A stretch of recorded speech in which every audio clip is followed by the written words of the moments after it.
السلام علیکم ورحمۃ اللہ۔ الحمد للہ وکفا وسلام علی من لا نبی بعد۔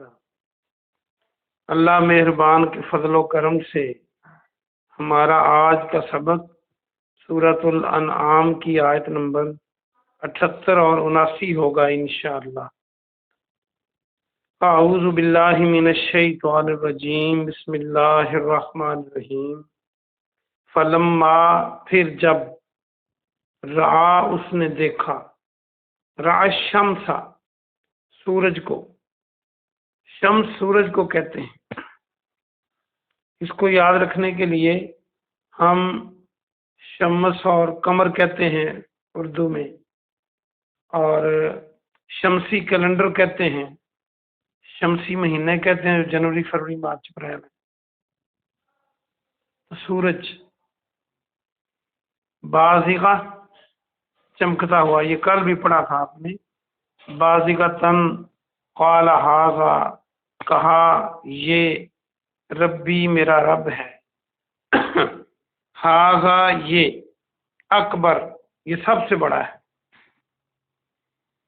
فلما، پھر جب، افلت، وہ ڈوب گیا، یہ آپ نے کل بھی پڑھا تھا، افلا، تو یہ جو تا ہے یہ واحد مؤنث کی علامت ہے۔ سورج کو عربی میں مؤنث کہتے ہیں، شمس کو۔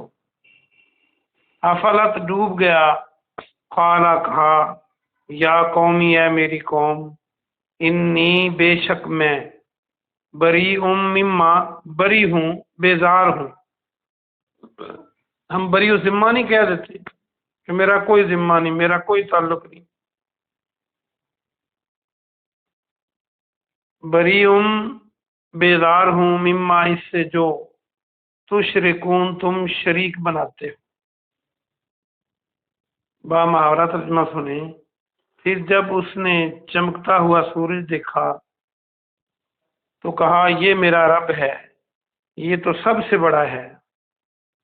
پھر جب وہ ڈوب گیا تو کہا اے میری قوم، میں اس سے بیزار ہوں جو تم شریک بناتے ہو۔ انی وجہت، انی، بے شک میں، وجہت، پھر آخری تو جو ہے اس کا معنی میں، وجہ، میں نے رخ کر لیا، میں نے منہ کر لیا، وجہ، یا اپنے چہرے کا، وجہ چہرے کو کہتے ہیں عربی میں، اور یہ روٹ ورڈ ایک ہی ہے دونوں میں۔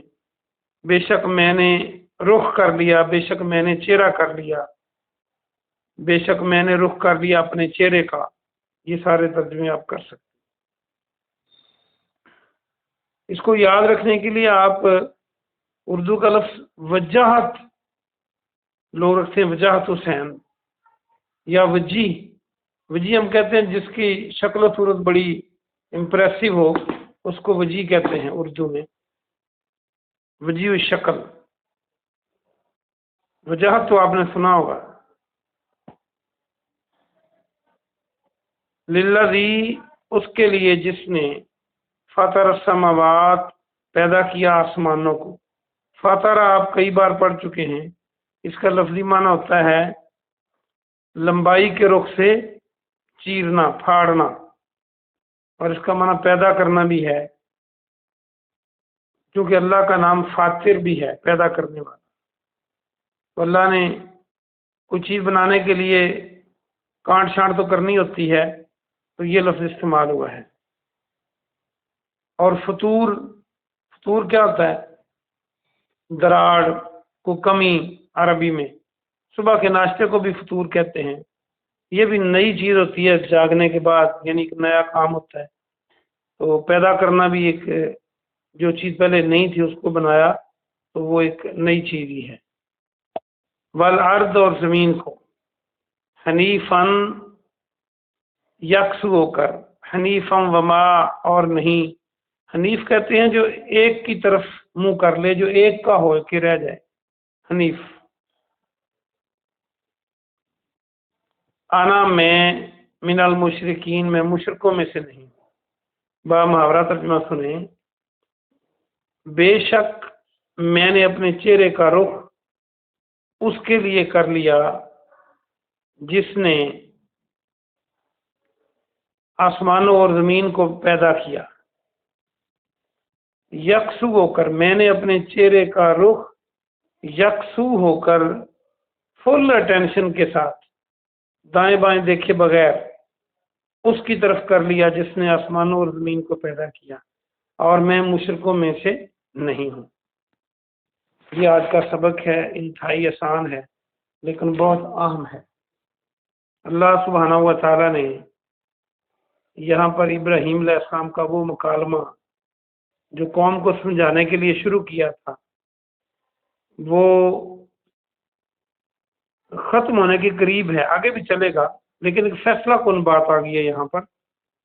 ابراہیم علیہ السلام نے جب سورج کو دیکھا، آپ نے دیکھا کس انداز میں، کس تدریج کے ساتھ آپ نے پہلے ستارہ دیکھا، پھر چاند دیکھا جو اس سے بڑا تھا، پھر سورج جو اس سے بڑا تھا اس کو دیکھا، اور پھر اس کی بات کی جو سب سے بڑا ہے یعنی اللہ، ان کا رد کیا قوم کے سامنے، ان کے ذہن میں شکوک و شبہات پیدا کیے، اور یہ ایک انداز ہے تبلیغ کا۔ تو انہوں نے سورج کو دیکھا تو کہا جب چمکتا ہوا تھا کہ یہ سب سے بڑا ہے، جب یہ آتا ہے تو چاند بھی چلا جاتا ہے، اس کی روشنی بے نور ہو جاتی ہے، اس ستارے بھی بے نور ہو جاتے ہیں، تو یہ سب سے بڑا ہے، تو یہ میرا رب ہے۔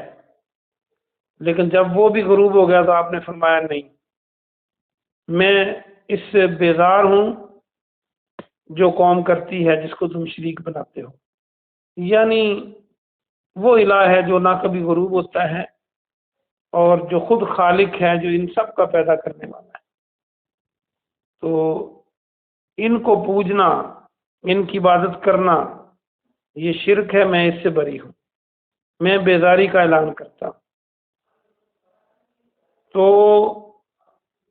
آپ نے دیکھا کہ اگرچہ وہ قوم مشرک تھی، پھر بھی انہوں نے جس طرف اللہ ہے، چونکہ اللہ آسمانوں پہ ہے، اوپر سے کسی نہ کسی چیز کو شرک کا سبب بنایا، کوئی چاند کی پوجا کرتا، کوئی ستاروں کی کرتا، کوئی سورج کی کرتا تھا۔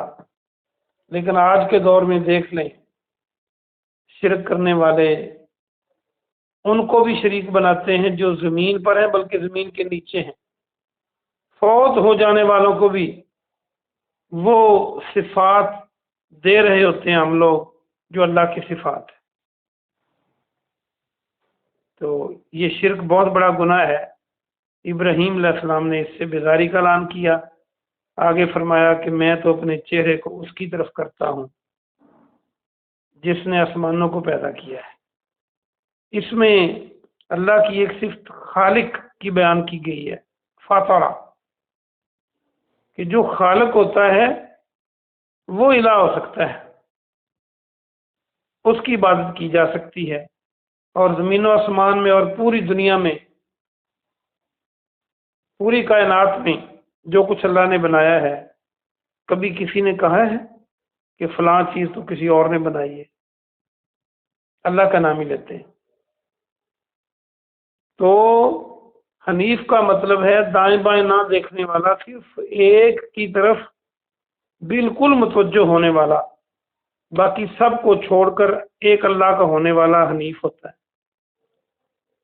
اللہ پاک ہمیں حنیف بنائے، اور ہمیں دکھ ہو، تنگی ہو، بیماری ہو، حالات مشکل ہوں، اچھے ہوں، ہم ہر وقت اپنا جو مطمع نظر ہے وہ اللہ کی طرف رکھیں۔ یہ نہیں کہ کبھی اللہ کو مان لیا اور جب کبھی تکلیف اس نے دور کر دی تو پھر بھول گئے۔ اور فرمایا کہ میں مشرکوں میں سے نہیں ہوں، یعنی شرک اتنی بڑی بیماری ہے جس سے انسان کے سارے اعمال ضائع ہو جاتے ہیں، اور ہونے بھی چاہیے کہ جس اللہ نے ہمارے جسم کا ایک ایک حصہ بنایا، کبھی دل کی قیمت پوچھیں ڈاکٹروں سے، کبھی دماغ کی قیمت پوچھیں ڈاکٹروں سے، کبھی آنکھ کی قیمت پوچھے ڈاکٹروں سے، اتنا قیمتی انسان بنایا، تو پھر وہ اللہ کو چھوڑ کر غیروں کو اس کا شریک بنائے۔ اللہ کی صفات، اللہ کے اختیارات، اللہ کے جو اللہ کے حقوق ہیں وہ کسی اور کو دے، تو پھر یہ شرک ہوتا ہے۔ سرے سے اللہ کو نہ ماننا یہ کفر ہے۔ کافر بھی جہنم میں جائیں گے، اور جو اللہ کے ساتھ غیر اللہ کو شریک بناتے ہیں ان کا ٹھکانہ بھی جہنم ہے، ان کے مال اللہ یہیں ضائع کر دیتا ہے سارے۔ اگلی آیتوں میں مزید اس کی تفصیل آئے گی انشاءاللہ۔ تو ہمیں واعظین کو ایک سبق یہاں سے ملتا ہے کہ ہم بھی بتدریج لوگوں کو تبلیغ کریں، لوگوں کا ذہن بنا کر دلائل کے ساتھ، جیسے ابراہیم علیہ السلام نے کیا، اور کو مانے یا نہ مانے خود اپنا رخ اللہ کی طرف رکھیں، دکھ میں، سکھ میں، بیماری میں، شفا میں، دن میں، رات میں، اچھے حالات میں، برے حالات میں، ہر حال میں، تو اللہ برکت بھی ڈالے گا، دونوں جہانوں میں کامیاب کرے گا۔ اللہ پاک نے ابراہیم علیہ السلام کو امت قرار دیا ہے قرآن مجید میں اور جگہ، ایک آدمی کو امت، کیونکہ ان کا عقیدہ اور ان کا جو نظریہ تھا وہ آپ نے پڑھ ہی لیا۔ اللہ پاک سے دعا ہے کہ اللہ پاک ہمیں عمل کی توفیق عطا فرمائے۔ سبحان ربک رب العزت عما یصفون وسلام علی المرسلین والحمد للہ رب العالمین۔